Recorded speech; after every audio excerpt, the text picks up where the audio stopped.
This is the original esport racing game. This is iRacing.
The championship draws to a close today at the Watkins Glen International Circuit.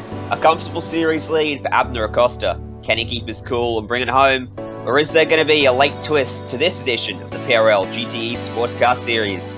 Watkins Glen Circuit is a great place for GTE racing, with plenty of real-world action there, such as the Blancpain GT Series, of course now known as GT World Series. This is sim racing, but the racing is often much closer than its real-world counterpart. Just how much closer will it get today? Let's find out as we get ready to go green on the Global Sim Racing channel.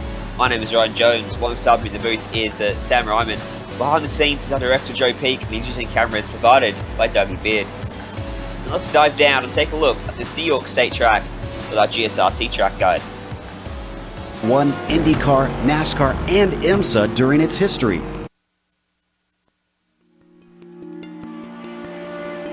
Welcome to Watkins Glen International. Situated in upstate New York just south of the Finger Lakes, this track has seen it all. Few road circuits can boast hosting Formula One, IndyCar, NASCAR, and IMSA during its history. Though it did have a brief fallow period in the early 80s, thanks to the investment of local companies, it's grown into one of the premier road tracks in the U.S. With 4 layouts to choose from that range between 2.5 and 3.5 miles in length, lap times can vary greatly. But it also means it's suitable for lots of different levels of racing, from amateur to pro. The one thing that stays consistent no matter which car and which layout you're using is that Watkins Glen means speed. Many of the straights are very long, and the majority of the corners are fast sweepers. Some of them include a surprising amount of banking as well. Combine that with the proximity of the barriers, and this historic circuit retains a very old-school feel. Drivers in lesser-powered cars can expect drafting battles, while higher-powered machinery will test the skill and bravery of their pilots. Some of the turns are visually iconic, such as the carousel and the S's.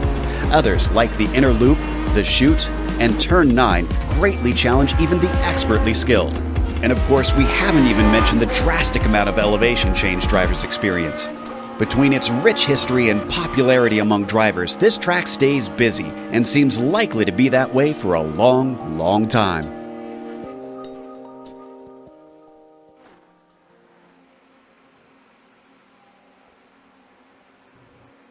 That was your Global Sim Racing channel track guide of the Watkins Glen International Circuit.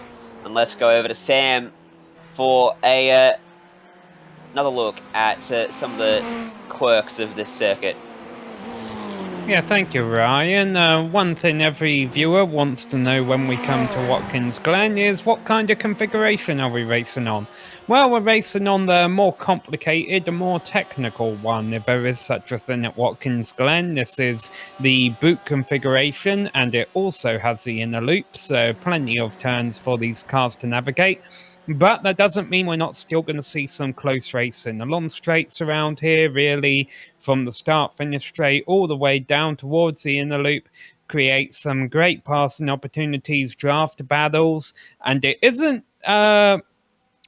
unusual to have surprises around here at Watkins Glen. We could have an underdog victor, even if our championship battle is looking pretty well sealed up, and we'll get to that in just a few moments. Before then, we got to thank our sponsors that make all of this possible. As always, today's race is brought to you by Simsa. Simulation Motorsports Affinity provides many consulting services, from completely customizing simulators to managing teams. Consulting services, from completely customizing simulators to managing teams, individual drivers, and complete events. They're working hard to bring organizations, companies, manufacturers, teams, and drivers together at one place to support and promote sim racing internationally. They're also bridging virtual and real motorsports, providing a network between these two, involving sim racers, real drivers, teams, managers, engineers, and of course, motorsport fans alike. You can find out more about how you can get involved at simsa.net. And today's broadcast is also proudly sponsored by ButtKicker. ButtKicker products create an incredible immersion and realism to every game. Feel every nuance and truly put yourself in the driver's seat. The winner of Division 1 here in the PRL GTE Sportscar Series will get a ButtKicker Gamer 2 or a simulation kit. Also, both drivers of the winning team, the team's championship, will get a free t-shirt. Check them out at thebuttkicker.com. And so, let's take a look at that championship. I said in the intro, potentially the possibility of late twists in the title fight. Looks like we've already got one, Sam, because Christian Isa, the only man still in mathematical contention, nowhere to be seen at the moment in this race server, which means all Abner Acosta has to do is just come across that start-finish line at a leisurely pace. The battle for P4 is still pretty hot there. Carl Modov and Ignacio Fredes separated by just 4 points. So that's probably going to be the battle to watch today, although as I mentioned that, Carl Modov, interestingly, is in a BMW today, and not his usual car choice of the Ford, which will incur a points penalty for him. So Fredes looking good for that 4th place, and the team's championship as well. It's all wrapped up for Punto CL Racing Blue, 119 point buffer back to 2nd place RSR Esports. Pretty close for 2nd between RSR and GTR Sim Sport, just 6 points separating them. SRT Sport Blue sitting there in 4th pretty comfortably ahead of GTR Sim Sport Blue. They are your championship standings. And Sam, what about the race details for today's race? Yeah, well, we're getting set for the final round of the season here, round 10 of 10. The drivers do get 1 drop weeks, but I don't think that's really going to help isolate against Acosta there.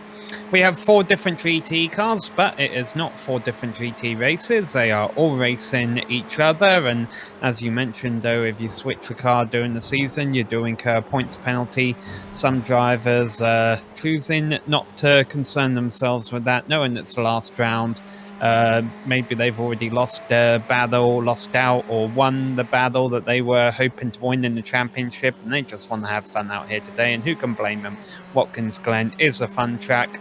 Open setup, so some drivers might be running a little less wind today to get them down the straights a bit quicker than their opponents.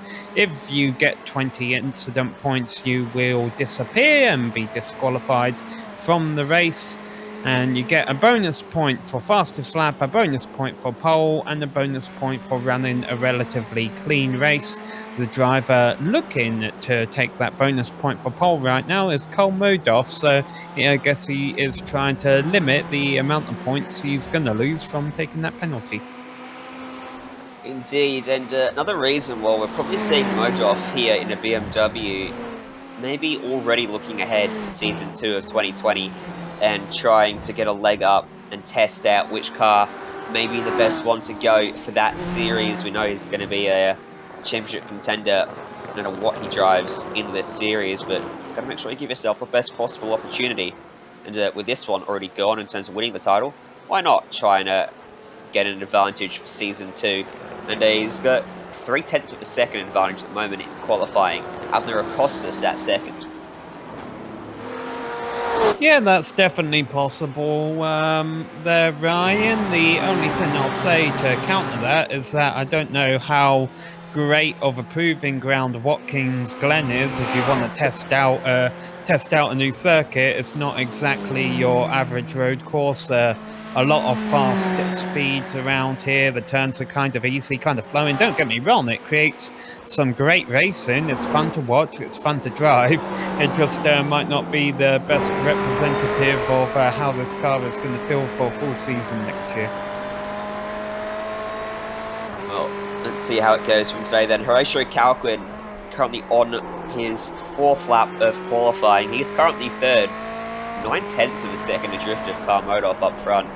He's coming through turn number 9 now, making his way into turn number 10. And interesting, pretty long track, 5.4 kilometers and 3.4 miles, but only 11 corners listed on the official track map, and the inner loop not really being counted as a corner for some strange reason, as he comes across the line and goes a 10th slower than his previous best, so he doesn't improve. Yeah, I feel a lot of turns kind of get known around here. You can kind of just refer to them as turn 1, the S's, the inner loop, the carousel, the boot, the really, really annoying left-hander that leads you out of a boot, and then the final couple of corners around here. As you just saw one driver struggling with that aforementioned left-hander just a couple moments ago. You see the clock in the top left corner counting down the final moments of qualifying, and as you mentioned, Carl Modoff has a 2/10 of a second advantage over Abner Costa here. We have a 1-hour race scheduled. These lap times taking about 1 minute 40 seconds. It's telling you we'll see just a little bit under 40 laps raced here today. And I believe all these drivers have to make one pit stop, unless I'm mistaken there. Got about a field of 30, I think a tick over 30 cars, yeah. So we're going to be lined up for a good finale here, Ryan. A lot of series on iRacing, a lot of leagues that maybe aren't as we see Acosta go to the pole. So there we go, and that's only by a couple of hundredths a second. But what I was going to say is a lot of series that aren't as well established or run as PRL. You'll see the number of drivers kind of trickle down throughout the season, but to see a full field of 30 cars here for the final race, it tells you how much fun these drivers have coming out here and putting on these shows. Most certainly a ringing endorsement for the series there, as Horatio Calquin finally finds an improvement, 41.747, still 8/10 adrift of the top 2, who are separated by, as you mentioned, 28 thousandths of a second, just over 200ths of a second there. And yeah, this left-hander you mentioned, turn 9, it's incredibly tricky because apart from the fact that it changes words. I've lost my ability to speak there, Sam. It changes camber, it comes over a crest as well. The car gets unloaded very easily, and the exit of the corner, the outside of the track, comes up deceptively quickly as well. It's got all the recipes for a really, really annoying corner that probably one of the trickiest in the track, actually.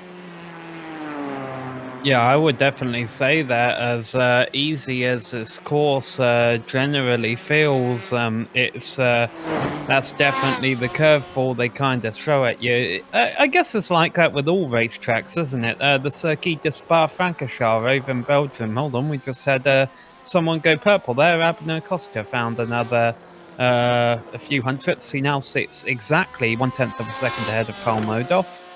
But we've still got a few minutes left on the clock, plus some extra time for drivers who will still be running a lap.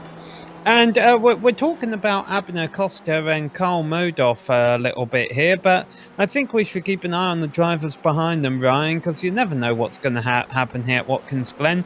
And maybe this could be a race where Horatio Calquin, Justin Ream, or Andres Espinosa, Tyler De Zube, they're rounding out the top 3 rows right now.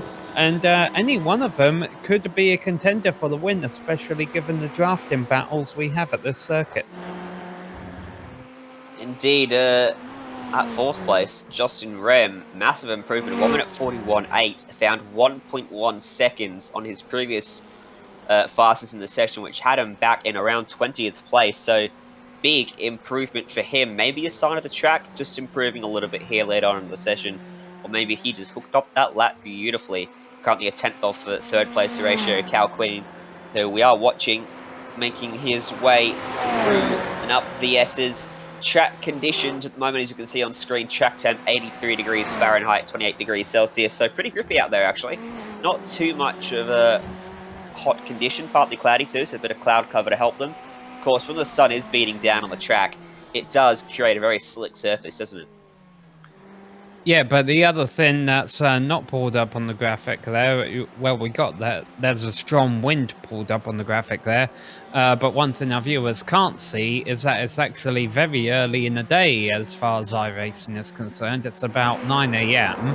And granted, it's a 1 hour race, so it's not going to be blazingly hot in the afternoon, A, because it's New York, but B, because this race will be over by about 11 a.m. virtual standard time. And so, you know, the track temperature will remain relatively cool, but it's going to warm up. Obviously, these 30 cars are going to lay some rubber down. But those early laps, you're going to have to be a little bit careful, I think, all of these drivers, because they're getting used out here right now in qualifying. They're getting used to these tyres being up to temperature. Well, they're going to be stone cold once again at the start of a race. And no matter what track you're on, no matter which car you're in, iRacing or real world, that can create some complications on the opening lap. It can. We're watching mode off now across the start-finish line. 1 minute 42.0. So a banker lap there. Going to get one more attempt in after the checkered flag. And I think he was just setting himself up for this lap too. So this should be an interesting one to watch here. We'll see whether he can find that 10th of a second. James LeBlanc, further back, currently 21st position. Coming towards the start-finish stripe. Can he find an improvement late on in the session? 42.843. Matches his previous best pretty much, won't improve. Andreas Espinoza, 41.806, doesn't improve on that lap time either. And, very tricky to find the last couple of tenths of a second when you've maxed out your car already in the session. Ignacio Portal, what can he do? Currently sat in 9th place. Oh, he's out into the grass, and that's going to invalidate that lap time for him. It was. I won't be able to see because it wasn't validated, of course. And so he'll stay 9th. Ken Huber behind him won't improve on his lap either.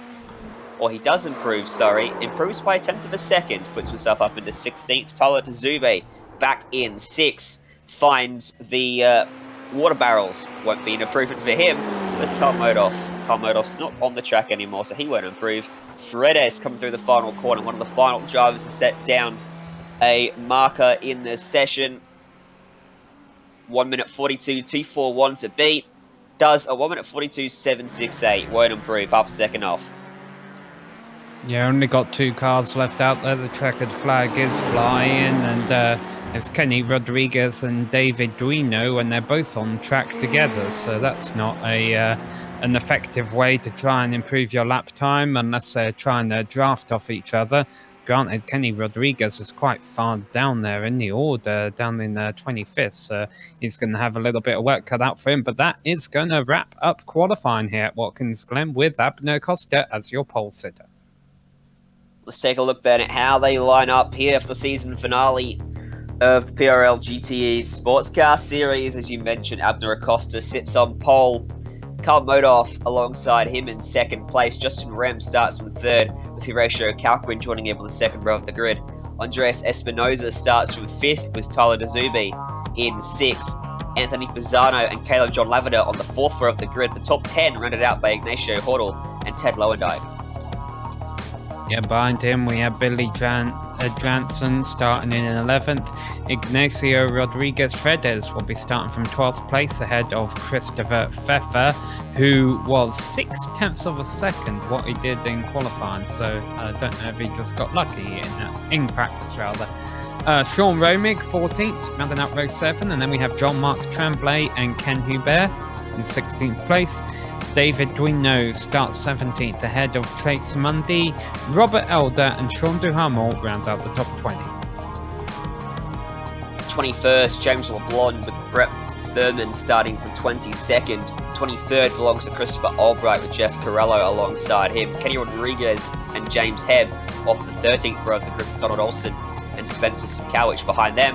Rest of the field rounded out by Jay Seffi and I believe Gary Schilling will take to the grid. Christian Eisler will not appear in the race, unfortunately, which means as long as Abner Acosta comes across the start-finish line to begin this race, I believe he might have already wrapped it up already.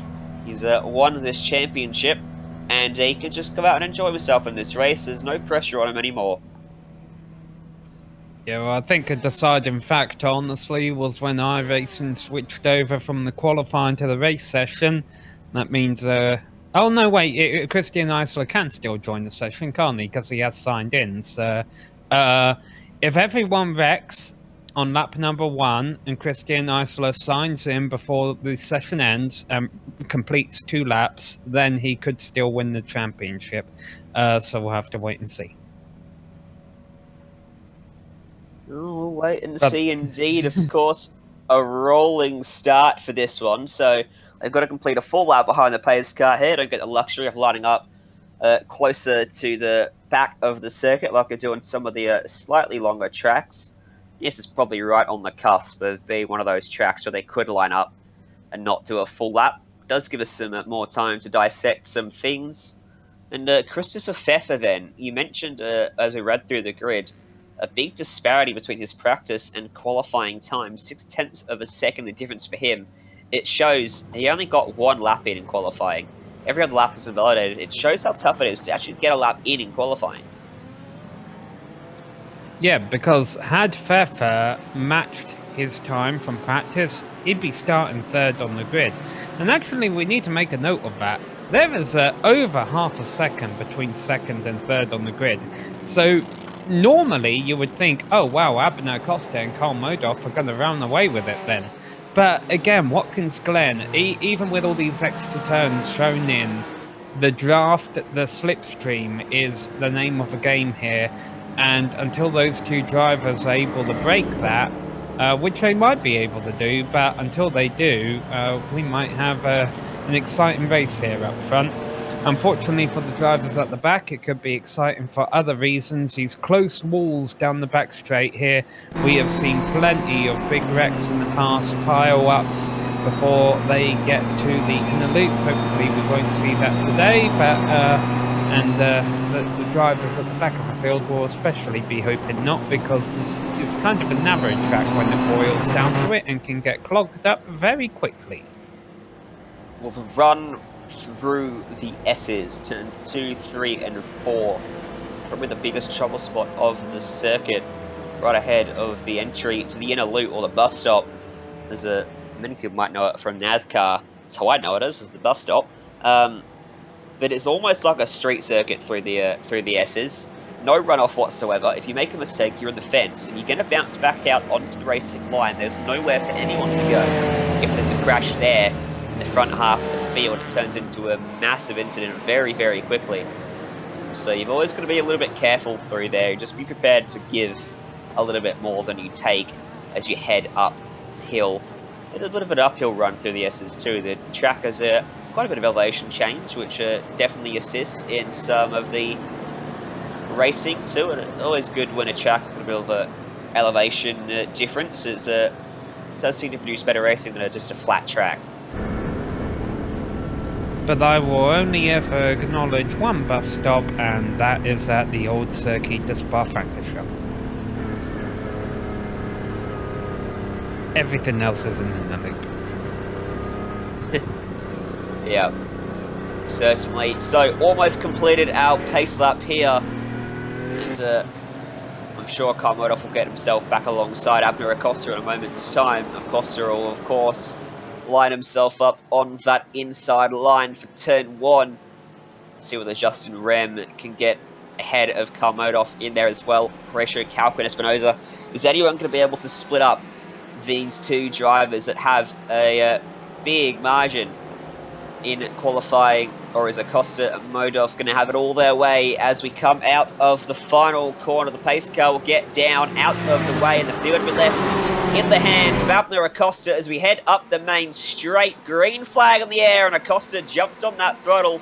Modov immediately pulls in behind him as we run down to turn number 1, side by side between Calquin and Rem. Calquin going deep on the outside. In fact, Tyler Dube a little too deep and lose out to Andres Espinoza as we head up through the S and try to simplify themselves out now as most of the video has gone through turn 1 relatively cleanly. Yeah, I was a little surprised by Acosta's start there. He had pulled back a little bit of a pace car. I thought he was going to try and get on the gas early, try and catch the rest of the field off guard, but actually waited very late, and as a result, they're still tight up front, and it's not Abner Acosta's race. Kudos to the field for getting through turn 1 cleanly. That's kind of difficult to do at Watkins Glen, no matter what car you're in, but still the field tightly packed as they work their way now coming down into the boot.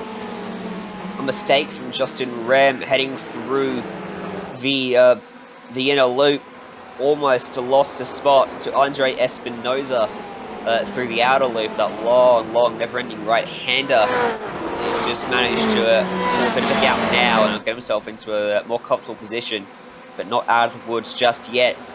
As everyone single file, Christopher Pfeffer side by side trying to go up the inside of Billy Jansen here for P10. Oh, Pfeffer just drifted up the track a little bit to the middle of that corner and lost his advantage, and Jansen will hold on through the very tricky left-hander. Pfeffer very wide through there and loses out a lot of ground as a result. Very tricky to go side by side through turn 9. That happens a lot. The car on the outside just gets sucked further and further away from the racing line.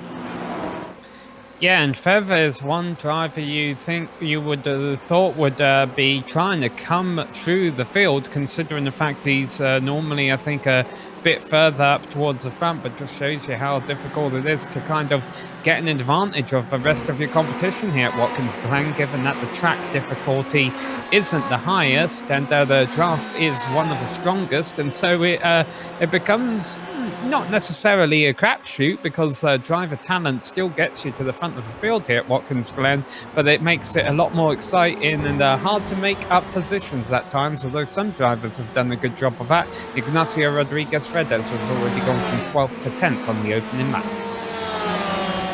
Good lap from him then to get himself underway. Caleb John Lavender starting to apply the heat to the back of the 7th place man, Anthony Pisano.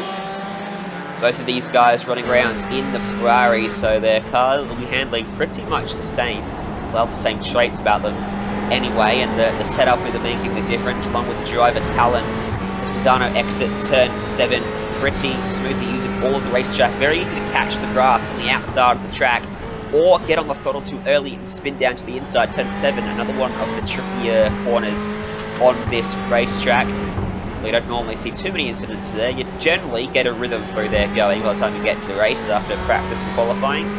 So this battle for about P7 is pretty tight between a number of cars, going all the way back to about 14th place, all line astern.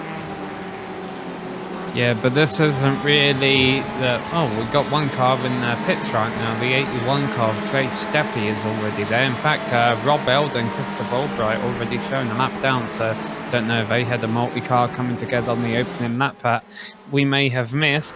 No problems as such for the drivers up front. I was saying a couple of turns ago, you don't really want to make a move there because then you're just going to compromise your run up these long straights. Well, here they go. They're going up along straight 8s now, so this is where you're going to see most of the passing. And if you're ever at Watkins Glen one day and have a deck chair, I would pull it right up to the inner loop because you're going to see some nice moves happening there. However, none this lap. All of the drivers holding station for now.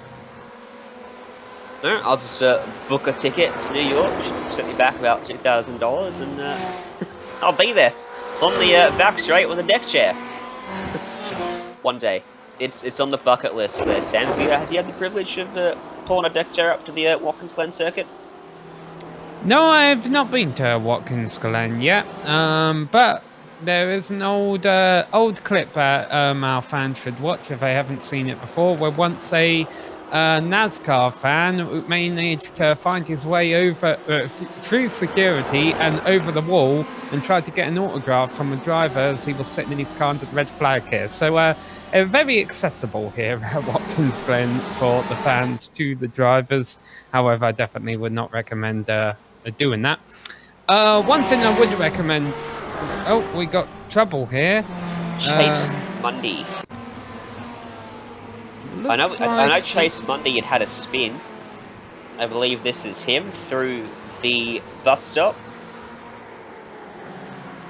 Yeah, it looks like the fact that it happened on the inside of the exit of this left-hander here, I think he might have got away with it okay. He wouldn't have been carrying a lot of speed because he would have been slowed down for that apex long skid. Oh, but he gets hit. He gets a pretty big clobber from the back, so he didn't hit the wall that hard, but he did have contact from another car. Might upset the handling of that machine a little bit.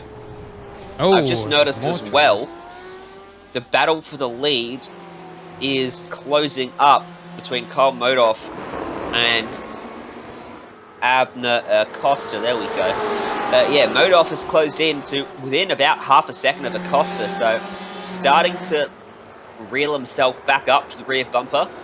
Of course, Modoff running around in that BMW, which was not a mistake. He was talking about it before the race, that it was an intentional decision. So definitely just trying something out, I suppose, and seeing how it handles maybe in a full racing environment.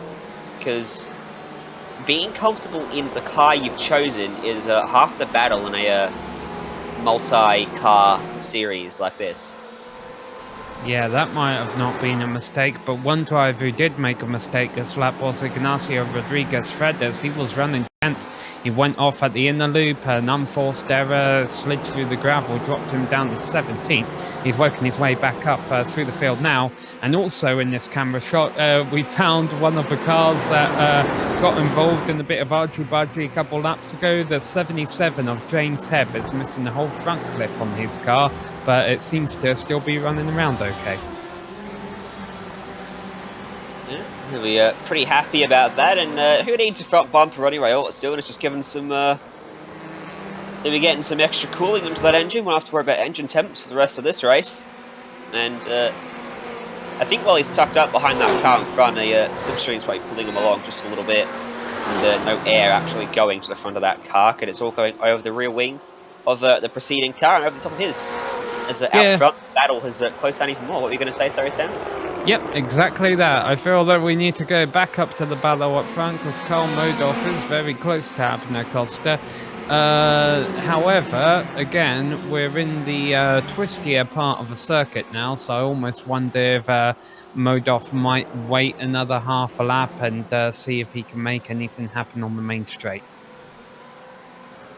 So you think the main straight, what's the best spot here for Modoff? And what's the best strategy actually for Modoff? Because we know they have to pit at some stage in this race. Does he sit behind Acosta here? Maybe try and save a little bit of fuel? Does he try to get by him and open up a gap before the pit stop phase? What's the best plan of action now for Modoff? Because it definitely seems that he's the one with a better pace right now. Yeah, well, I think I think saving gas is definitely something to be said for that. However, I think if I was Kyle Modoff, I would want to see what kind of runs I can get on Acosta. I would want to, maybe even if he's not thinking about passing him, I would like to know how well does my 948 machine suck up to the rear bump of his number 5 car. Is he carrying more wind than me? Is he carrying less wind than me? He might want to try and work out here what his strengths and weaknesses are in case they get involved in the battle later. And I must say, he's got a pretty good run on the straight. He's not doing anything with it. But if that was the final lap, I think they may have gone side by side into the inner loop here. It looks like Kyle Modoff does have some speed in that car. And the third place man, Horatio Calquin, also coming under a bit of pressure from Justin Rem.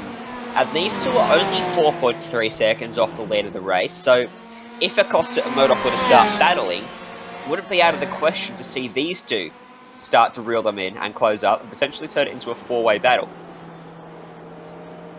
Yeah, Yeah, that's not a big gap right now, 4 seconds, but the thing is, we're only 5 laps completed, so that's almost a second a lap. The top two are pulling away from these two. So, yes, you're right. If the top two start battling, Horatio and Justin could run them both down.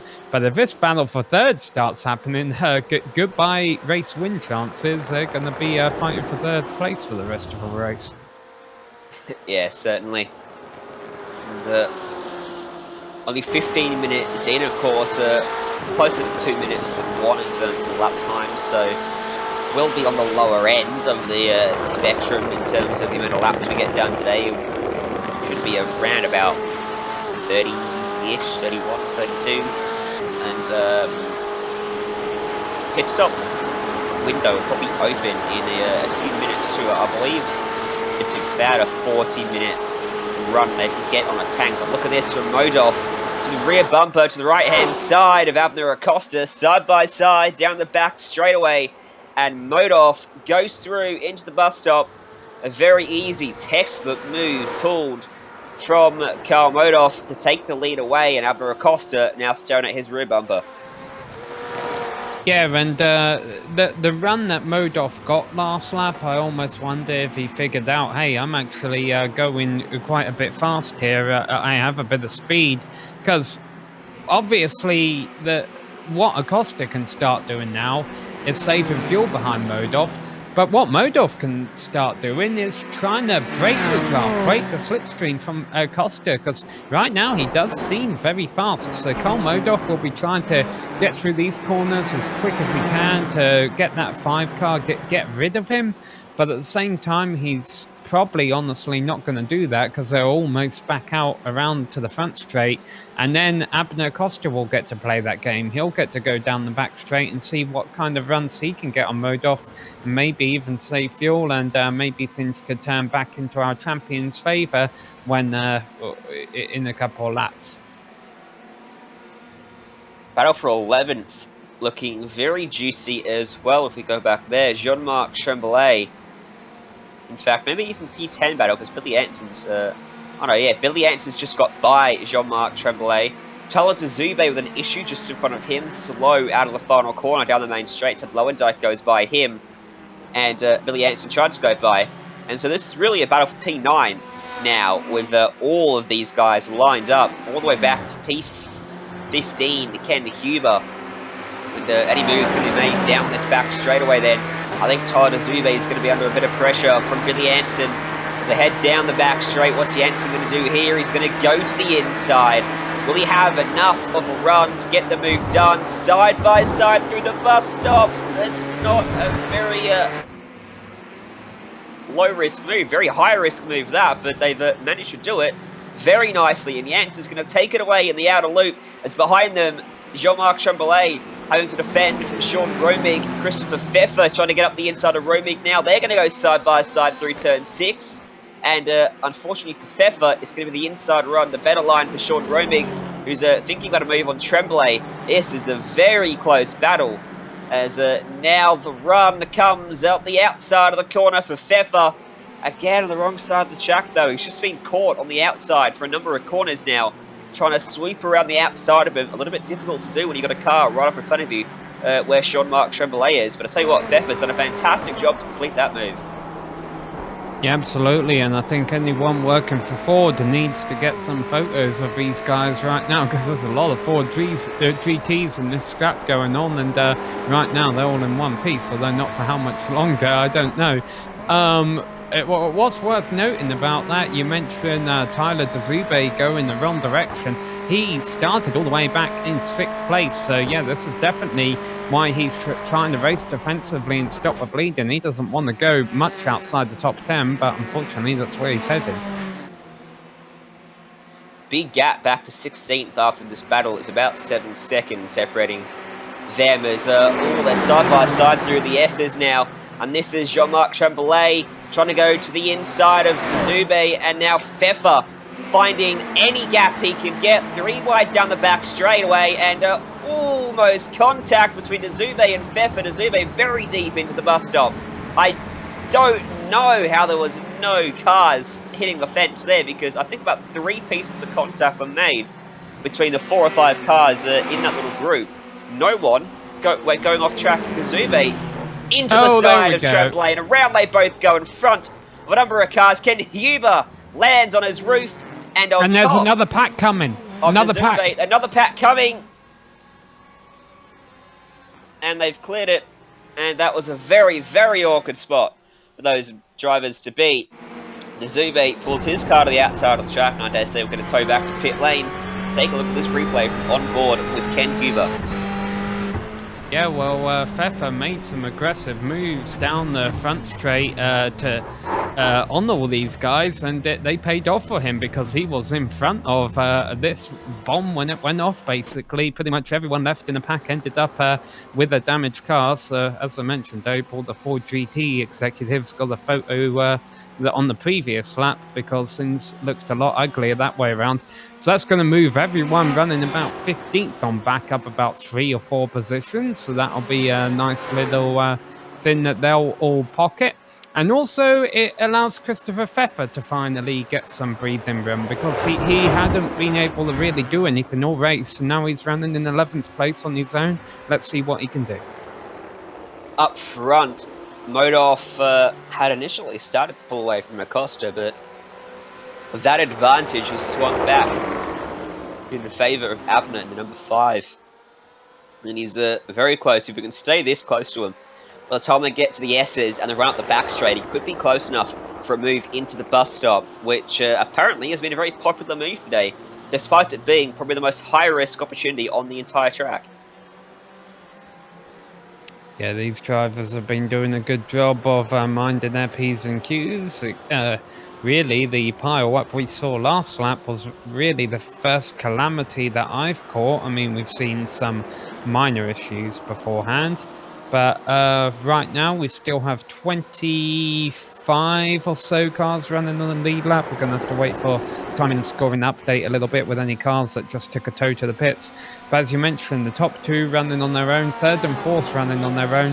And it'll be interesting to see how that battle unfolds later, because Justin Ream has definitely been saving fuel behind Horatio Calkin. 100% he has, and that might allow him to undercut Calkin in the pit stop phase, which should open in about a couple minutes now. And they'll be able to get home to the end. Of course, the strategy in GT machinery often involves going as long as you can, because the tyres on the car don't wear out very much at all over the course of a 1-hour race. Such is the downforce that these machines have. And so the longer you go, the less fuel in the car, the less fuel, the lighter the car is. And so in theory it goes quicker, which means you want to run that car as light as possible for as long as possible. So run it as long as you can, almost run the tank dry, and fill it up with as minimal amount of fuel as possible. Whereas if you pit at the start of the race, or about now, you've still got plenty of fuel in the tank, as we see side by side on screen. You'll have plenty of fuel in the tank, and then you're going to be putting even more in it, and then you'll only just about get down to a very light race car at the very end of the race. So it probably not a good strategy to pit early. Yeah, and we're watching a great battle here. Caleb John Lavender really threw it in on the inner loop there. Looked like that he was going to have contact with Ignacio Hortel for 7th place, but that wasn't to be the case, unfortunately, for Caleb. He didn't get his move complete. The other reason I always like going long in races like this, Ryan, is because you never know if you pit early what you're going to come out into when you come out in the middle of a field.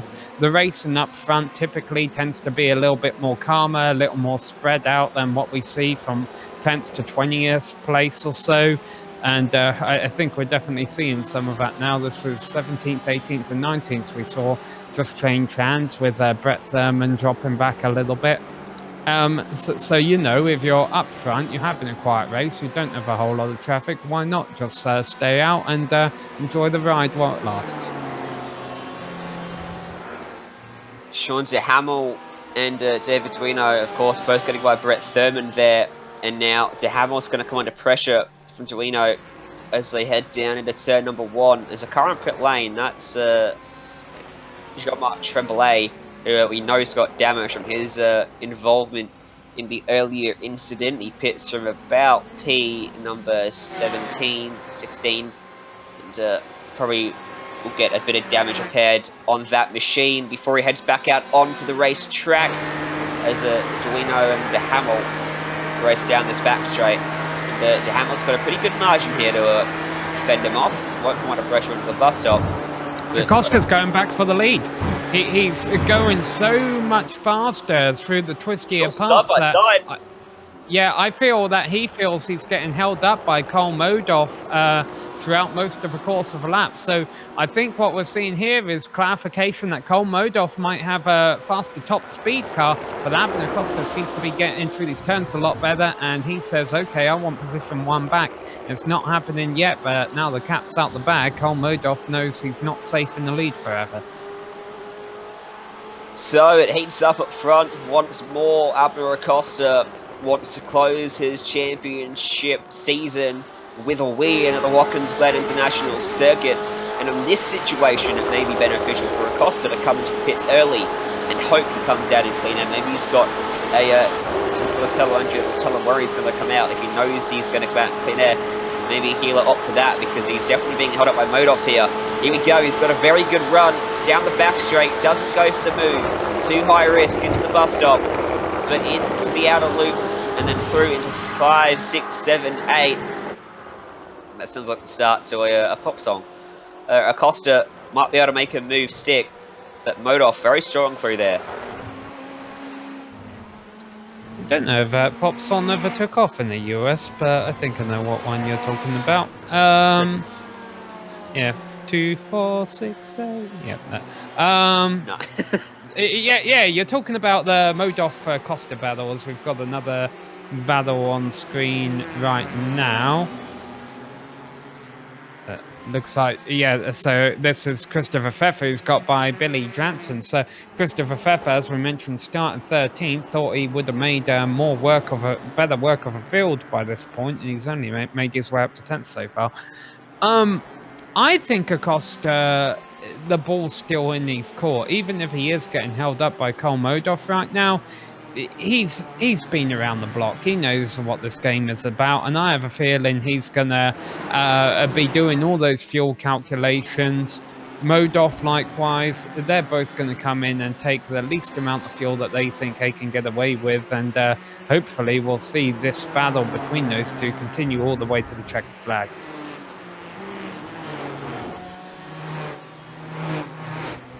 And of course an 8-second margin back to third as well, so that is becoming increasingly more comfortable for the race leaders at the moment, as Modoff to open up a little bit on that last lap over Acosta as we continue to watch this battle a little bit further down the order.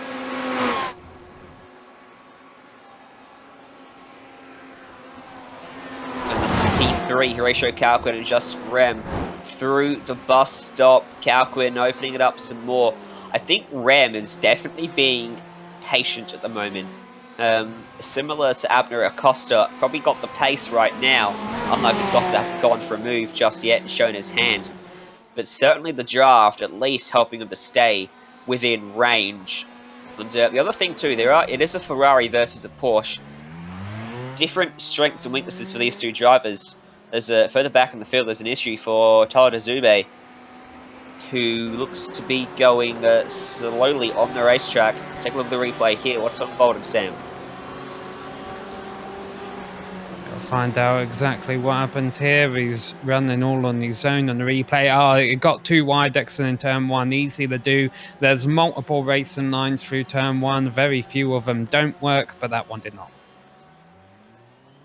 So, 2468 Motorway was a song by the Tom Robinson Band. It made it to number 5 in the UK. I'm just reading Wikipedia right now. I don't know if it ever became a hit in the US. Oh, what happened here? You almost had another moment there. You don't want to run on the grass there.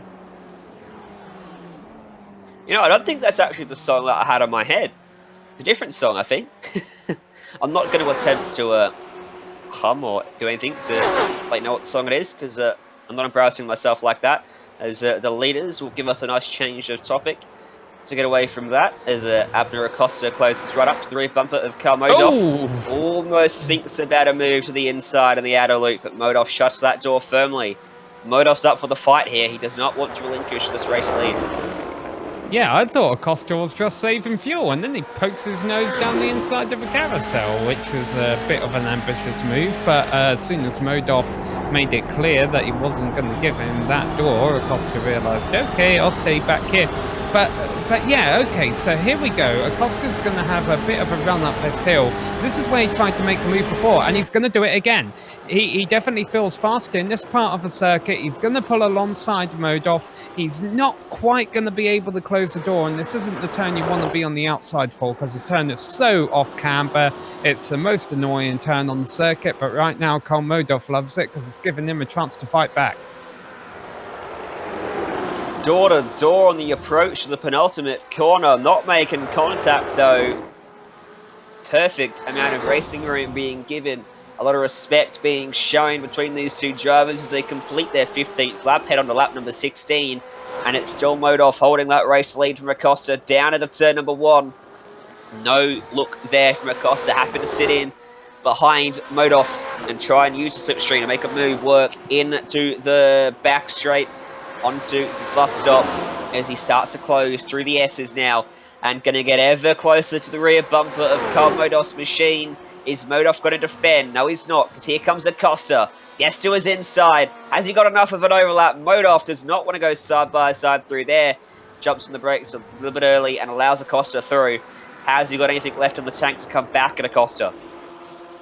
Yeah, so interesting. Acosta seemed like he didn't ever want to risk making a move in the inner loop, but then he realized, okay, nothing else is working. This is what he's going to have to do if he wants to get the lead. But there's it all for naught, because now it's Karl Modolf. Whoa, a lot late under brakes there. That's where I had a crash last year in the Lionheart IndyCar Series when we all got our braking run down into that corner. Where was I going with this? Yeah, has he just gave the strategy back into the favour of Karl Modolf? Because now Karl's going to be able to have a slipstream, and finally the sun comes out. And we'll wait and see how that affects this race if the track starts to warm up. I was just thinking the track looked a little bit brighter out there. The track conditions up to 29 degrees Celsius, 85 degrees Fahrenheit. So up 1 from the start of this race. And won't be making too much of a difference, but certainly the track beating on the circuit as Acosta runs wide at the final corner will be making a difference. Modolf gets the look, gets the nose down to the inside of Acosta into turn 1. Acosta late on the brakes, trying to swoop around the outside, but Modolf, the better of the runs, out of the first corner. Can Acosta stay side by side through the S's? No, he can't. No, he won't. Tucks back in, but he's going to get the slipstream now down this back straight, and Modolf's going to be under pressure once more. Is he going to defend this time? Drives it down the middle of the racetrack. Acosta having to go the long way round, side by side again into the bus stop. Modolf comes out on top this time. This is a fantastic battle. Yeah, and there's really 3 reasons this battle is going on, and they all can be traced back to they've got nothing to lose. Karl Modolf, if he is just experimenting to see what the BMW will do next season, there's not much he can learn in just laying off a throttle. Go out there, race it, see what it can do, see what it's, see if it's easy to defend, if it's easy to pass, etc., etc. Race it. Acosta's got nothing to lose. If he crashes, he just gets to celebrate his championship a little bit earlier. And race-wise, they've got 10 seconds of free time to play with. Neither of them are going to finish third. These two are either going to finish 1, 2, or 23rd and 24th. So, they can afford to play out here. They're having a fun time, and we're having a fun time watching them. And we're going to be interrupted in about 10 minutes with a pit stop for them both. And we'll see what happens then if they're both still running at that point. Back in the battle for P3. Still Horatio Calquin fending off Justin Rem. We ticked basically on to the halfway point of this race. There's halfway, signal the time to go for Justin Rem.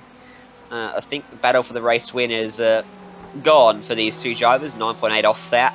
Little tussle up front. It has actually just stemmed a little bit, the increase in gap, thanks to Modolf and Acosta going side by side, but still almost an insurmountable margin for these two drivers as Rem very close here, and Kalkrin drives it down the right-hand side of the track and moves it back to the racing line. Got to be careful, making sure it doesn't move too many times down the straight. I think that's pretty much in the rules. Right on the limit as he moves it back and holds on for now. Justin Rem will be starting to think about the pit stops, how much fuel he's going to put in the car, how much is he saved riding the slipstream of Horatio Kalkrin for the last 18 laps. I always like to think of this like a chess game with Bobby Fischer taking over from me. If I'm losing a game or something, how bad can I be losing a game? And Bobby Fischer it picks up my pieces in the middle of a game and then still able to win it, you know, or something like that. The point I'm getting to there is, what can Kalkin and Ream do from back in third place? If all of a sudden Cole Modolf or Abner Costa get in their car, could they run the top two down from 10 seconds back? How much of a lost cause is it really? I will tell you this, Modolf has definitely pulled away from Acosta and maintained that gap over the last lap. If Modolf is legitimately faster, he needs to string just a couple more laps together and he will be able to break that slipstream. Most certainly, he's looking very good right now. Traffic in front of him from James LeBlond.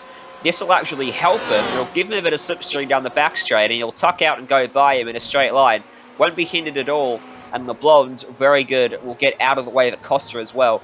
Plays no part in changing any dynamic in the battle for the lead. Very good heads-up driving from him, obeying the blue flags, as you should. And Acosta will just want to close his margin a little bit, because he's got to be careful. If he does make a mistake now, he will allow Modolf to break the slipstream. I don't know if Ignacio Hortel had hit the wall or anything, but he came into the pits at the end of last lap and then just disconnected. He drove his car into the pits. He had been running in the top 10. I don't know if he'd had to graze with the wall or if he wasn't pleased with how his races was going, but looks like enough is enough, and unfortunately that's the last we're going to see of Ignacio Hortel this race, and that's going to move Billy Transon up into the top 10. Battle for 14th place, which is James Hebb, has just been overtaken by Sean DeHamel, and David Duino is just behind them. We'll see how that move unfolded, but that means DeHamel's put quite a bit of a buffer between himself and Duino since we last saw these two on the track. He's now got a car in between them, and about 15 or so car lengths as well. So DeHamel's been fighting some pretty decent mid-race pace here, and that missing front bumper for James Hebb probably hindering him just a little bit, as you would expect. Yeah, especially with him not slipstreaming anyone right now. We'll get a replay of oh, that's a very wide line to be taken through the carousel. We'll get a replay of exactly what happened here.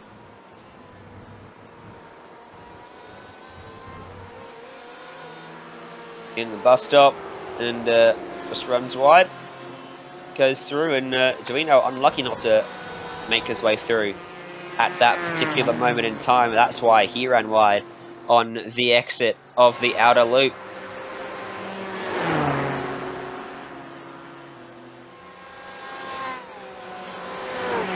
Well, partly thanks to lap traffic, I think. Modolf has not been able to break away from Acosta, and Acosta's running right back down, and will... Oh dear! This wasn't as clear as last lap. James Hebb lost it through the bus stop, couldn't hold onto it, and David Duino nowhere to go. I think he got under the side of him before making his way into the fence as well. The replay will show this from above as James Hebb just went a little bit too deep into the bus stop, lost the rear stability in that car, and David Duino not really anywhere he could go into the side of him. I'm going to put some out into the fence and damage to both cars.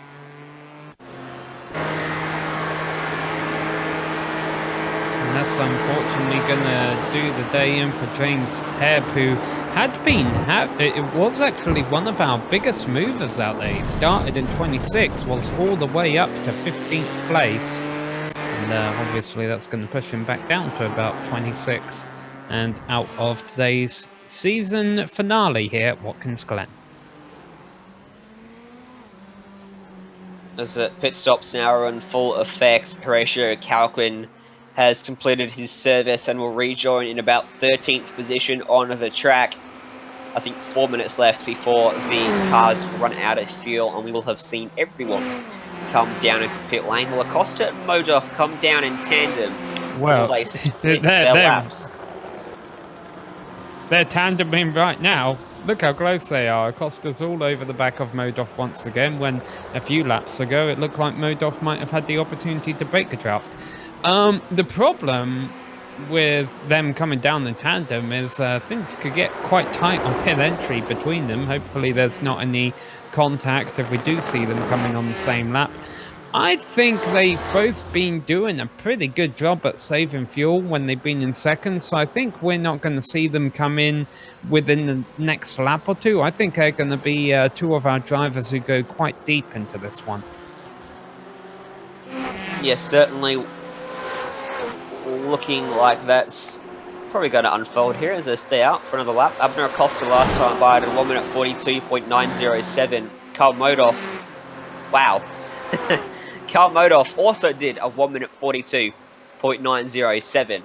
So no one can say that these two aren't very evenly matched on pace. Exactly the same lap time last time around.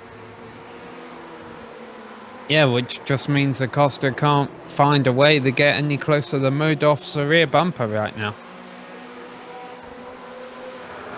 Although he closes up a little bit on this lap, courtesy of the draft.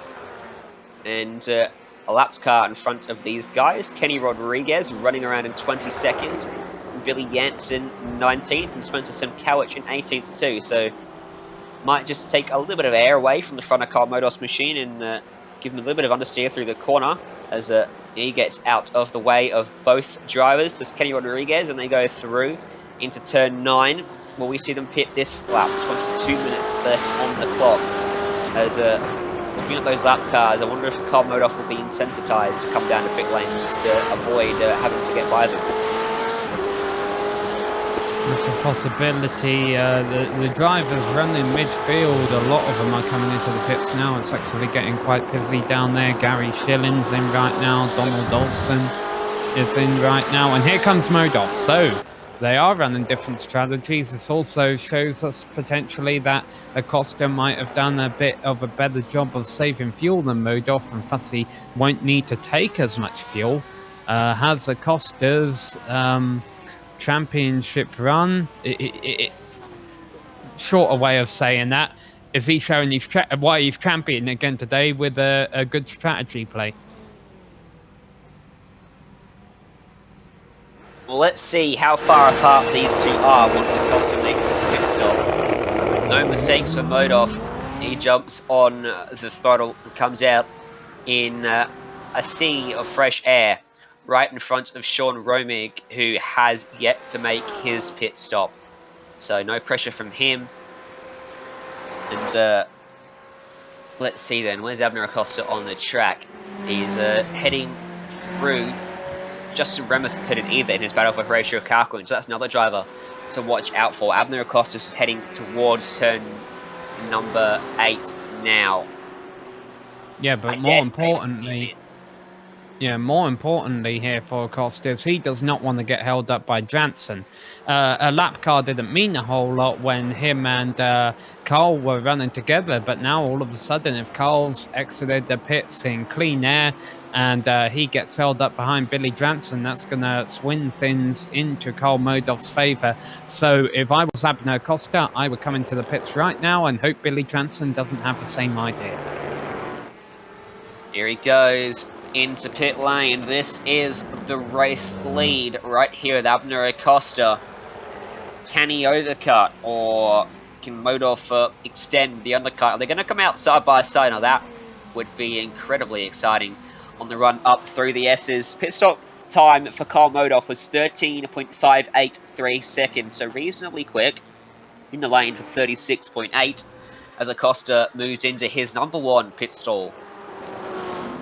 Yeah, and that might hurt Acosta a little bit. He will not be carrying that much speed up the hill, even if he gets dropped down off off the tracks quickly. Carl Modolf will have a lot more speed coming through the turn 1, and here we go. Modolf is far ahead.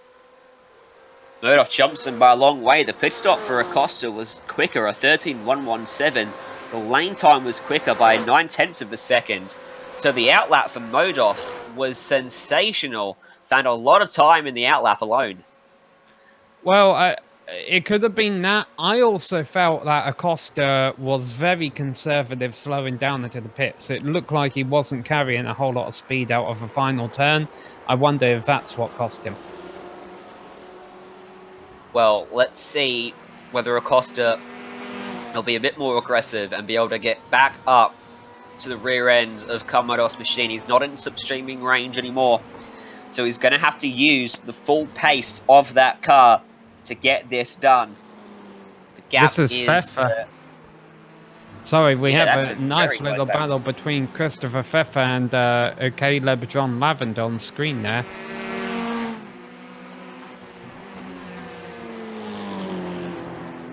And believe that Christopher Pfeffer just came out of pit lane right in front of Caleb John Lavender, and did a good job to hold him off through the inner loop.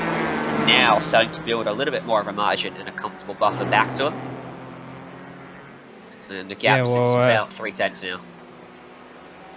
Yeah, Pfeffer obviously, I think I've mentioned it a few times during this broadcast, but I expected him to be carving his way through the field a lot quicker than what he has been. He was up to 8th before this round of stops started. I expect him to get about 6th or 5th maybe by the time this is all done, but I think he would have hoped for a bit more of that at the start of today.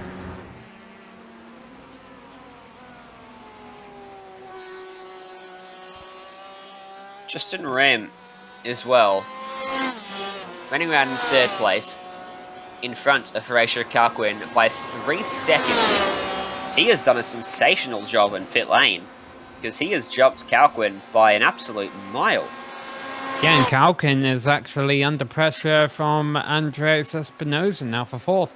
I think Calkin was one of our first drivers to come into the pit, so I almost wonder if he ran into traffic on pit exit, and that's what kind of held him up. Whatever the case, Justin Ream has a couple of seconds over Calkin, and looks like he's got a pretty nice 3rd place tied down right now. All he has to do is come home with no mistakes, which is easier said than done. 1.2 seconds is the margin then between Modolf and Acosta when they came across the line. It already looks a little bit closer as they head through turn 9 now. So I think Acosta's got the pace. Has he got enough time to catch him and then get by him? Because of course you can catch someone very easily going past them. Well, that's a whole new story, isn't it, Sam? Yeah, but it's at time of a race where I'm always taking a look down the order to see who our big movers have been. We have several cars out there who have gained 12 positions today. Jeff Carullo, 24th to 12th. Spencer Semkowicz has gone from 28th to 16th. And Gary Schilling, 30th to 18th. As well as... No, that's it. Well, they're the drivers that have done a sensational job of passing people then. And there's still a little bit of time left on the clock for them to gain some more time, or some more places even, on the racetrack. As Acosta is closing again on Carl Modolf. On the cross line, it was 0.8 of a second, the gap. But now, visibly, he's within substreaming range as well. I think this is one more pass we might see today, Ryan. Now, here's the thing. Even though I expect Abner Acosta will get by Carl Modolf at some point, I also think Carl Modolf will pass him right back. These two drivers have nothing to lose. They have 13 seconds of clean air behind them. I think we're about to see a very entertaining final 10 minutes between these two drivers. 100%. This is going to be a fantastic conclusion to Season 1 2020 of the PRL GTE Sports Car season. And if you do want to get involved in Season 2, registrations are open for that, I do believe. If you head to the Precision Racing League social media sites to find the link to sign-ups, and I do not see this series slowing down at all. It's a fantastic series. It's a fantastic racing being put on week in and week out. And this is definitely been a season finale to live up to the season that has been. Alright, and we're about to find out just how exciting it will be. Acosta doesn't have a good enough run on Modoff this lap, but we've already seen, well, first off, we got the lap car of James LeBlanc coming up, and secondly, we've seen already this race that Acosta is not afraid to make moves around the circuit that other drivers haven't attempted, particularly coming out of the bottom of the hill here through the boot section. So Acosta, as Carl Modoff uses up all the track, you can only do that so many times before you get 20 incident points and you get booted. Acosta has been very good this race at getting a good run out of the exit of the boot right there. And as I say that, I don't think he did it this lap, so I think Modoff will be safe for a few more corners as they've got to deal with a bit of lap traffic here, and then the battle should resume. Acosta is within striking range now. By the time they get to the bus stop, I think he's going to have the run to get it done. James LeBlanc just in front of these guys. LeBlanc already been lapped once. He got out of the way very nicely for Modoff, and Acosta, I dare say, we'll see the same happen down this main straight. Won't hold them up at all. As they come around to complete the 27th lap of the race, Modoff trying to get some sort of slipstream off LeBlanc. Acosta follows suit as they run down into turn 1 through the corner. The exit crucial for Modoff. He needs to launch off there well. Got off there pretty nicely. He's got to keep the momentum up now through the S's and get to full throttle as early as possible. I believe as the run wears on, you can't quite go full throttle through there the whole time. As we head down the back straight, is Acosta close enough? Modoff hasn't bothered to defend. Acosta's not close enough this time by. But he's right there on his rear bumper as they go through the bus stop. And Acosta missed his line by a little bit. Too shallow through the first stage of the complex. Cost him on the exit. Yeah, I think sometimes when you cut the car behind, even if you don't have the downforce taken off your front end, it can be hard just to see your marks because there's another car in front of you, and Acosta was a tiny bit off there and it cost him a little bit. The good news for him is we still have over 10 minutes of this race left to go. Once again, Acosta not able to get a good launch out of the bottom of a boot, but this time they don't have any lap traffic to deal with, and Acosta can just worry about setting Modoff up without any obstacles and try again down the front straight, because unfortunately for Modoff, I got to believe with the way in which Acosta ran Modoff down after the pit stops. Remember, there was a substantial gap between them. It looks like Acosta does have the faster car right now. Using all of the available racetrack. No margin for error for those drivers coming out of that final corner, running it right up against the tyre bundle. And Acosta is closer to turn 1 than he was last time by. Modoff surely is going to fight for this race win and will defend for the right to win this race. He's going to have to defend because Acosta is right there as they launch out of the S's, and Modoff drives the car to the left-hand side of the track. Not going to defend. Acosta's going to go to the inside. Modoff's going to let him go. And Acosta goes through into the race leaders. Modoff going to come back at him as Acosta goes too deep into the bus stop. Modoff had to check up to avoid getting in his rear bumper through there. And that's interesting. Yeah, I think there might have been a little bit of a touch there. I think Modov rolled out of it because he realised he was a sitting duck. There was no point in defending. It's not the final lap. So, you know, just get your bearings, make sure your cars are still in one piece. We'll find out if there was a bit of contact here on the exit. I really think we need the onboard on Modov's car. Here we go. Yeah, there was. Our director, yeah, okay. It was very close. It was very close either way. About a couple stacks of paper in between them. Acosta hasn't gapped him on this lap. I'll tell you that much. Modov's still there if he can maintain this gap by the time they get to the back straight. I mean, I feel like 10 minutes ago he could have defended the move if he'd just gotten to the inside of the track for the bus stop. Acosta wouldn't be able to go around the outside for that. And so you wouldn't have been a sitting duck, but when you offer up the inside like that, there's nothing Modov can do to defend that. So an interesting choice for Modov not to defend the race lead. And we'll see whether there's a reason behind it, whether he can claw his way back up to Acosta. Maybe he feels he's got the pace if he's got the slipstream.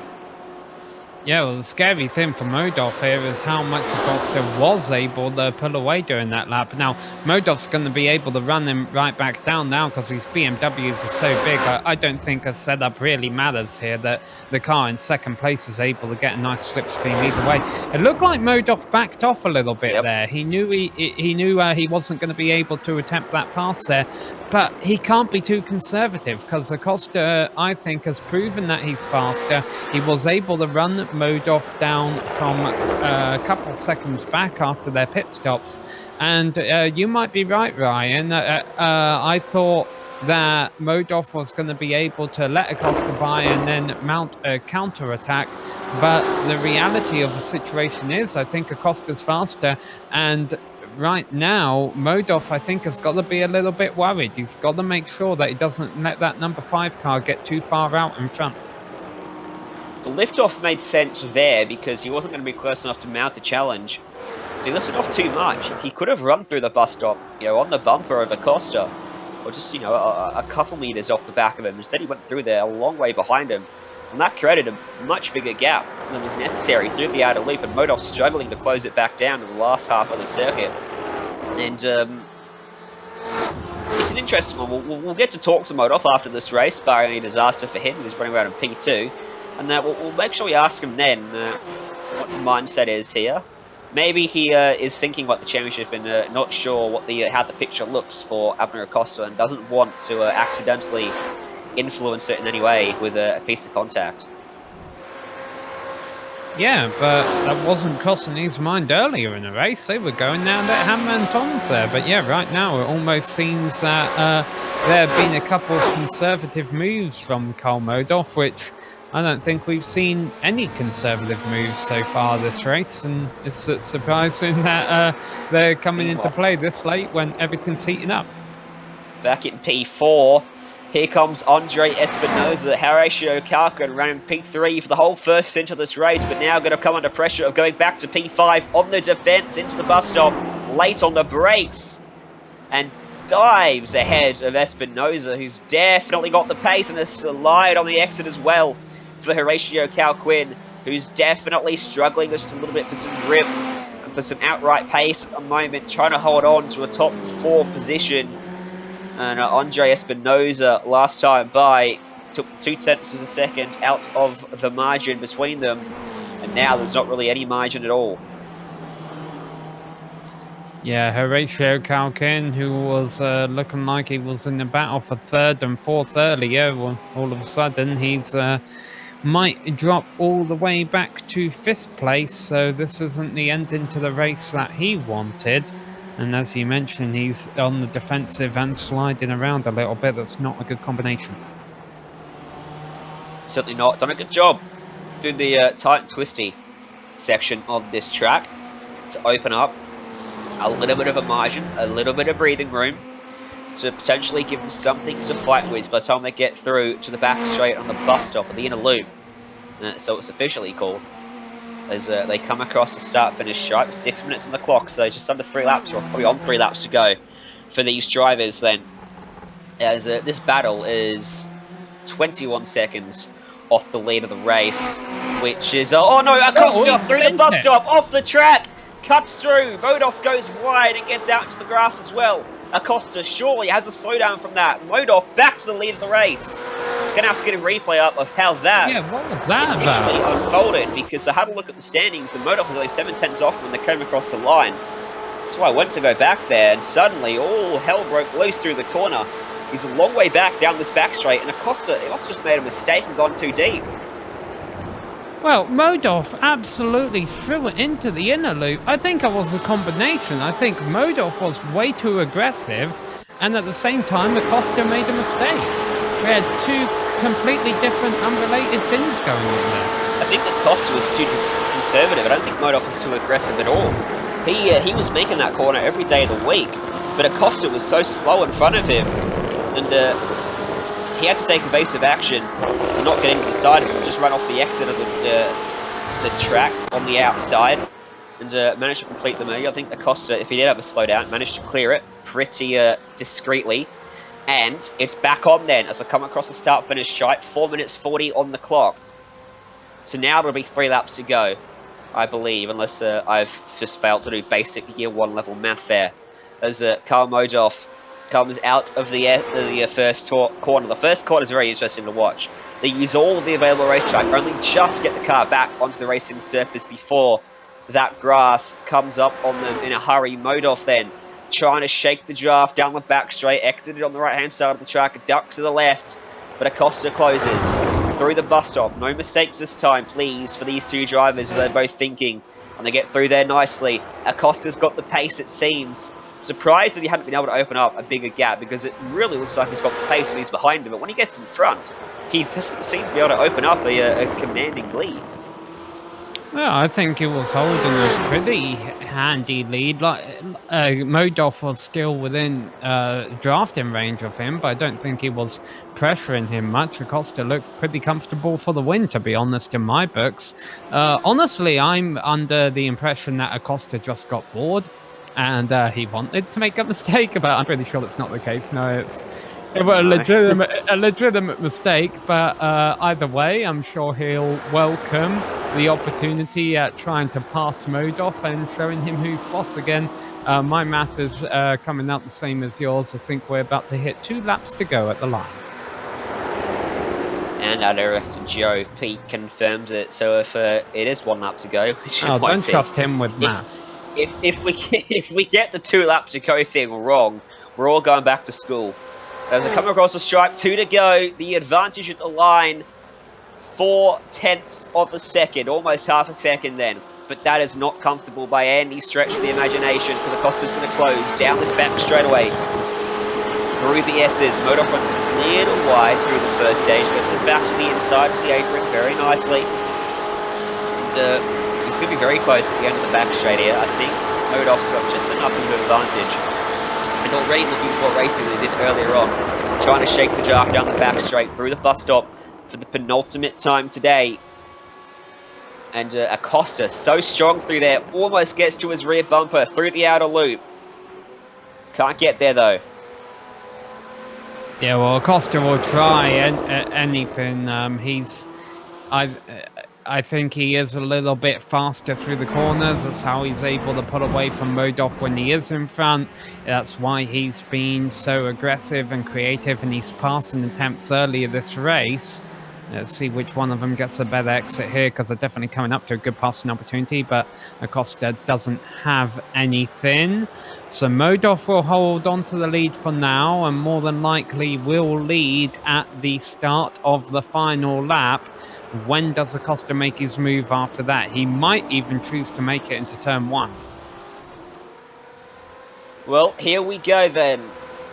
Coming through turns 10 and then into turn 11. They'll come across the start-finish line. They will see the white flag on their screen. As Modov runs a bit wide in the final corner, going to have to defend turn 1. Acosta swoops to the outside into turn 1 for the final time. Can he outbrake him? He does, but he goes a little deep through the first corner. He runs very wide, and Modov, Acosta skates through the grass. Modov gets back to the lead. Through the S's they go. Up through the concrete or metal canyon as they make their way onto the back straight. Modoff glues his car to the white line on the right-hand side, the inside of the racetrack, side by side into the bus stop. Modoff edges it back to the racing line, shoots through ahead into the bus stop, and the inner loop, now into the outer loop, as Acosta got anything left. Not many opportunities left where he could make a move, as Modoff will be looking in those rear view mirrors very closely as they go through turn 6. And now into turn 7, Modoff not going to have to defend this corner. Acosta's going to set up his next couple of corners perfectly to have any chance of getting there as Modoff runs a little wide on the entry. Acosta almost into the back of him as they head down the chute into turn 8. Modoff trying to shake the draft, snaking across the track into the 8th corner of the track, and now into the super tricky turn 9. Get through here, and Modoff should be home and dry. Don't make a mistake. Acosta trying to set up for the run out of the corner, but it's Modoff by about a car length and a half through the penultimate corner for the final time today, and through the final turn, Carl Modoff's going to hang on, and he's going to win the final round of the PRL GTE Sports Car Series. But behind him, Abner Acosta, your season champion.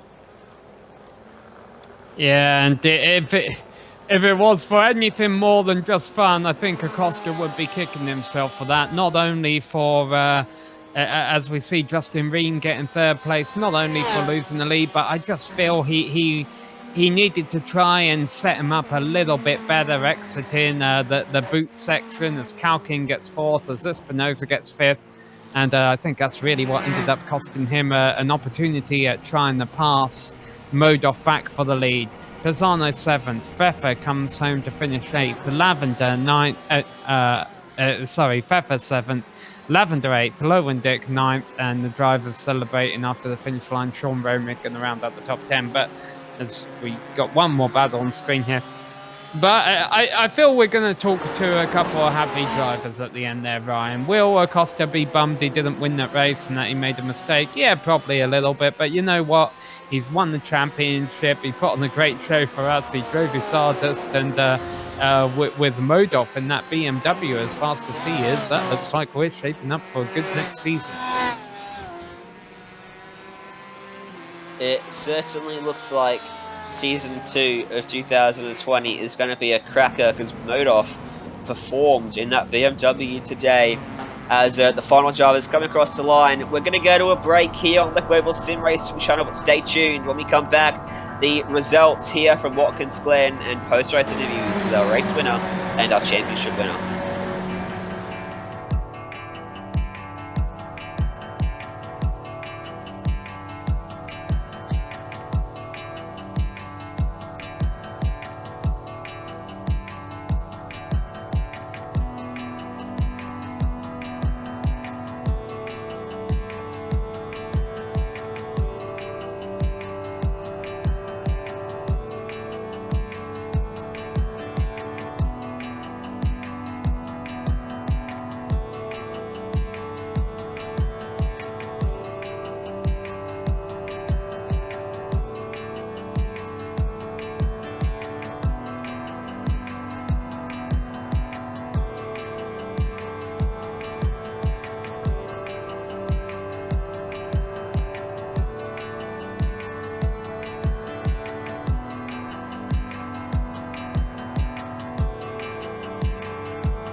Welcome back to Watkins Glen International, to the final round of PRL GTE Sportscar Series. A fantastic finish to the race. Carl Modoff holding on for victory by 0.6 of a second as we go through and take a look at our race results then.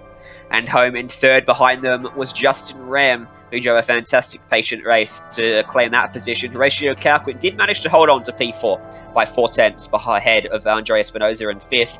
Anthony Pisano and Christopher Pfeffer 6th and 7th. The top 10 was rounded out by Caleb John Lavender, who just held off Ted Lowendijk, and then Sean Romig in 10th. Yes, and then in 11th position was Ignacio Rodriguez Verdes ahead of Jeff Carullo, who moved up from 24th on the grid. Billy Jansen comes home in 13th ahead of Sean Duhamel and Dave Duino, who was involved in a bit of contact in the middle of the race, but still salvaged 15th. Ted Dezube finishes in 16th. I'm sure he won't be too pleased with that after starting 6th. Spencer Semkovic started all the way back in 28th, finishes as his last corner lead lap in 17th. Likewise, back of the grid to a mid-pack finish for Donald Olson in 18th, as well as Gary Schilling in 19th. Rounding out our top 20 is John-Marc Tremblay. 21st was Kenny Rodriguez, Christopher Albright 22nd. These are the drivers that ran into issues in this race. Brett Thurman home in 23rd, James LeBlanc 24th, Chase Mundy, James Hebb, Ignacio Hordle, Ken Huber, Jay Steffi, and Robert Elder, the final driver in this race. As we talk to Abner Acosta, your season champion here for season 1 of 2020. Congratulations. Hey guys, thank you.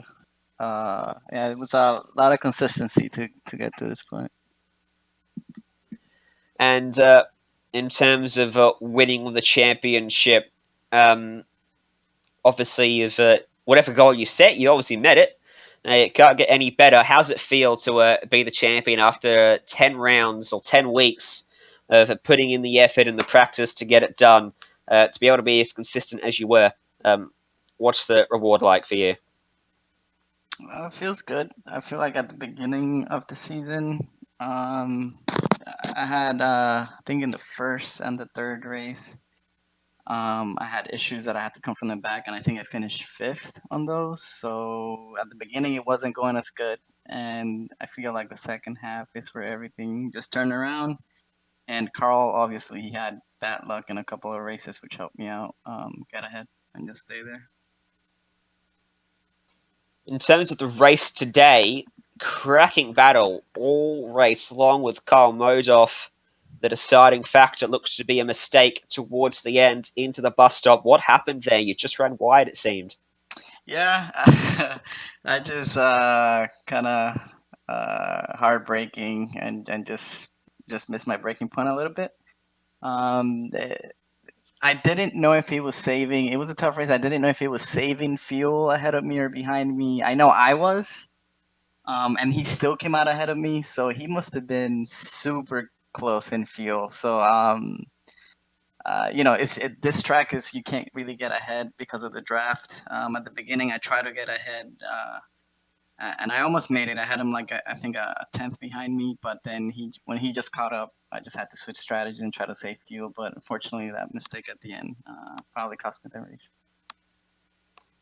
It did. Unfortunately, it couldn't finish it off with a win, but second place in a battle like that is nothing to see. It's like put on a fantastic show for all of us here and everyone watching at home. Looking forward to season 2, I think it's a safe bet. We're going to hopefully see you back. Is the goal to go back to back? You're confident heading into the next season? Yeah, it's still up in the air due to my job, so I'm not sure. I hope that I'll be back. It's been 3 seasons so far, and it's really tough to race 10 weeks in a row.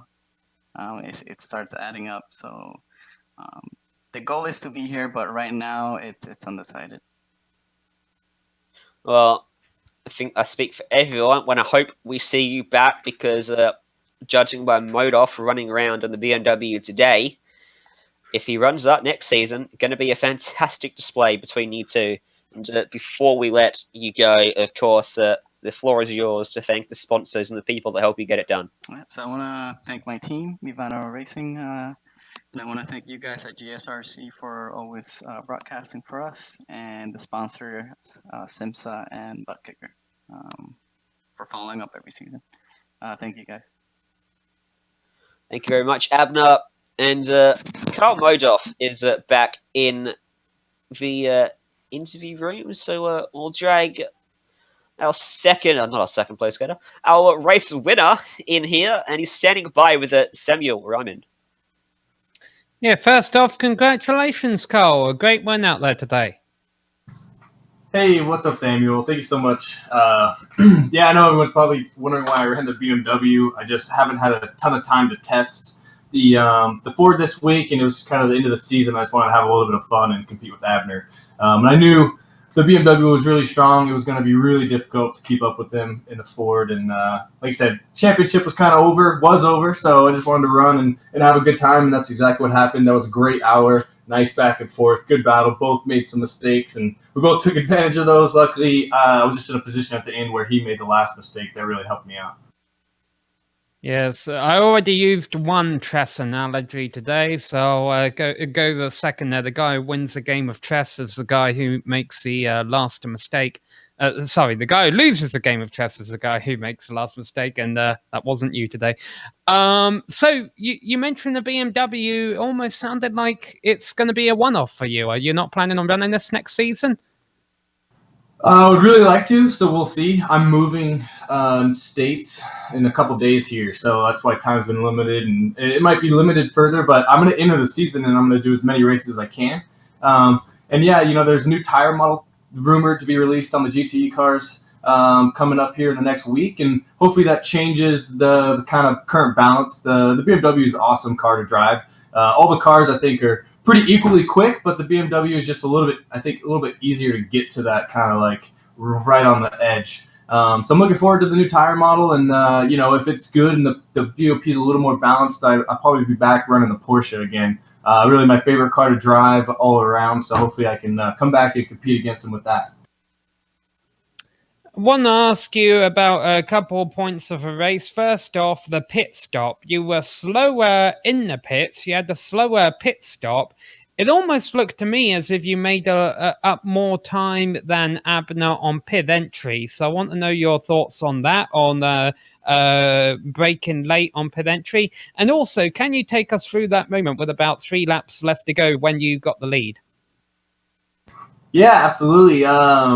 I normally use a software that automatically calculates how much fuel I use per lap, just so I'm not trying to do the math while I'm racing.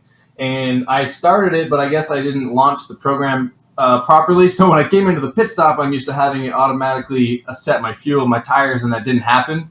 So I kind of guessed on how much fuel to take. So when I came out of the pits, not an hour and a half, a second and a half ahead of Abner, I was really blown away, and I was sure that I had short filled. So I spent the next probably 5-7 laps really fuel saving, but luckily he was kind of stuck behind me, so I didn't lose too much position to him then. But yeah, I think I just really nailed that pit entry. It's really tricky because you're really trying to carry maximum speed to the final corner, and I just kind of nailed it. So sometimes you're a little short. You don't never want to be passed. It was just perfect, thankfully. And when he got by me, and then when he went kind of a little deep into the bus stop and got a little bit squirrely in the middle, and I had a huge run on him, but at the same time, it's really hard. You're fully loaded in there, so I was able to kind of slow the car down enough not to run into him, and then driving off the outside of the track into the grass, I thought he was going to for sure take it back, but I don't know if he slowed down for me or if it just kind of had a bad exit. But yeah, really good fun. I didn't want to have any strategy, just kind of back and forth fun racing, and that's what happened. That was awesome. All right, we got enough time for one more question, Carl. So I've got 2 questions, and you can choose which one you want to answer. Who are the people that make this happen for you that you'd like to thank? Or the alternate question is, have you ever heard the song 2468 Motorway by the Tom Robinson Band? I can't say that I've ever heard the 246 Motorway. But I would like to just thank Evolution Sim Sports. We've changed our name to Delta Force. It's a new team name due to a conflicting name with an established team. So we're going to have a new design, new team name. So those guys really helped me out. And then also just Butt Kicker for supplying an awesome award for the championship. It's really cool for them just to be giving away product. And then Precision Racing League, GSRC, and everyone involved in making this happen. Thanks a lot, guys, and hope to see you next season. And that was our race winner, Carl Murdoff. Well, I believe with that, we can now look at wrapping up today's broadcast. It's been a lot of fun. Thank you, of course, to the sponsors, Simsa and Butt Kicker, for helping to make this race happen. Without them, none of this would be possible. And of course, the Organised Precision Racing League, most certainly without them, this would not happen. And thanks to the companies as well that provide the software and the hardware for our broadcast, which are listed here on your screen. And of course, thanks to Julian Londe, who provides wonderful music. You can see the screen for how to get a hold of more of her great work. Thanks to the team today, Joe and Sam. If you'd like to find out more about GSRC, including our upcoming races, you can find it at our website at globalsimracingchannel.com, or you can check out our social media at Twitter at GSRC Channel, Facebook at Global Sim Racing Channel, and Instagram at GSRC_Graham. And if you'd like to support the channel, go and check out our merchandise store at gsrc.storenvy.com. That link in the description below. Don't forget to head on over to YouTube and whack that subscribe button as well, so you don't miss a moment here on GSRC. Next race for this series will be Season 2, 2020, in a few weeks' time. We've got upcoming races for other series listed on the screen, so make sure you check those out, mark them down in your calendar. From all of us here on the booth, thanks for joining us, and until next time, race clean, race hard, and we'll see you on the track.